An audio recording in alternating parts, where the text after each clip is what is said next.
Your body has no mind of its own. Your body has no will of its own. It doesn't want to do something. It wants to do what you tell it to do. Now, usually you don't tell it what to do because it's going off of its subconscious programming from the time you were 2 and 3 years old. And it's still operating under those same beliefs and those same systems. And so you're not really aware of it, but your life is happening while you're not even paying attention. Your body has no agenda. That's the point. Whatever agenda, whatever seeds you plant in the fourth dimension is exactly what that, in other words, I could tell that body, it's an avatar. Let me use that word. But like you'd start the game and there you'd pick your avatar and it would just have no expression on its face. It would just, kind of be standing there bouncing, waiting for you to tell it what to do. So you gave it, blonde hair and a mustache and you put different clothes on it and you made it athletic or whatever you wanted to do, and that your avatar became that. The fourth dimension is where you can start to program that avatar.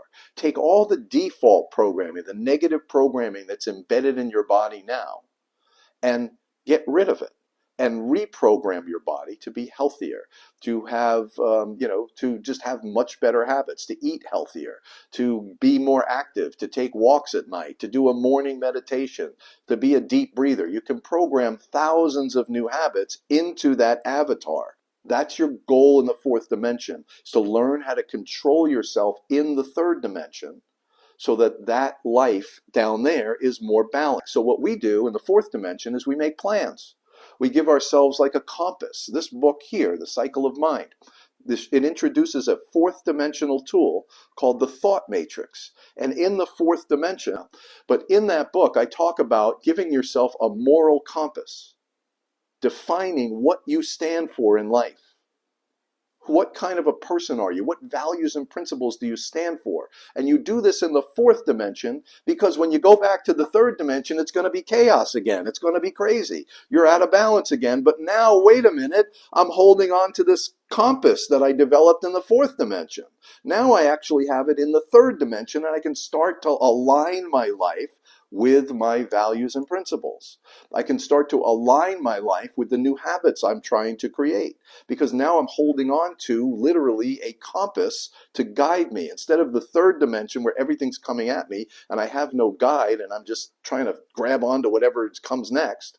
I now have my own moral compass. Does that make sense? You're building plans, you're using tools in the fourth dimension so that when you lose your fourth dimensional awareness and you're back in 3D, you still have the tool. You don't have the consciousness anymore. You lost that temporarily, but you still have the tool. You still have the guide. You still have the blueprint. You still have your thought matrix that you can work with. So the most important thing I can teach you in the fourth dimension, you're above time.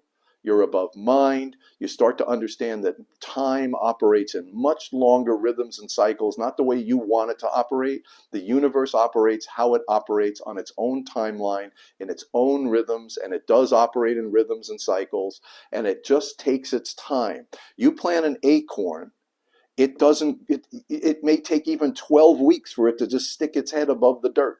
It may take a year for it to get 10 inches tall. You can't rush an oak tree. You just can't. And in the fourth dimension, you see that that's true. And in the people in the third dimension are like pedaling their bicycle furiously, trying to get somewhere really, really fast, but they're violating the rhythms of the universe. So in the fourth dimension is where you plant seeds. This is important. You start to use the power of time as your ally. You start to work with the rhythms of time. You start to work with the power of time and the way mind works and the way source works. This is really important.